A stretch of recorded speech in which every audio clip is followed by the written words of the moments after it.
Who's that? The hell? Who did that? We get some next level-ish. Where's that? To get Where's to. Rusty? Where's our camera guy? Calm down. All right. The Rockies improved to 9-0 with a 3-2 11-inning victory over the Padres. The Rockies are 18-11. They lead the NL West. Thoughts on the Rockies' success in these games? I'm impressed. And you know what? We knew their offense was going to be awesome.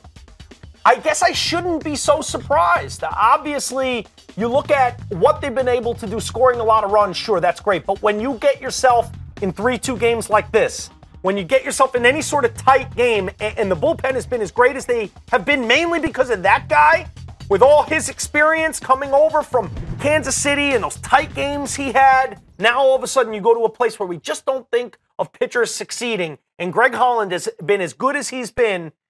The numbers speak for itself. When you could keep hitters under the Mendoza line at 178, when you've given up only 2 earned runs in 13 innings, that's tough in Colorado. Now, the offense is always going to stake you to runs because the offense is awesome. But they've definitely had problems in tight games. They've had problems in general of minimizing opponents' runs. They have not had good pitching staffs. I think this was an interesting approach from the Colorado Rockies to say, look, for the most part, we're going to roll out young pitchers. We've got some guys we've drafted, and John Gray has recently been hurt, but he's our top-line guy. We got some guys after that we're hoping kind of come through for us. But we're going to work our way backwards with our pitching staff. Look at a real a guy we can count on in Greg Holland that's been there and done it before, that has the experience of closing down games. And we're going to work our way backwards. Hope our offense and that solid bullpen can get us wins instead of throwing a ton of money to try to lure some free agent pitchers to Coors Field when that has not worked in the past.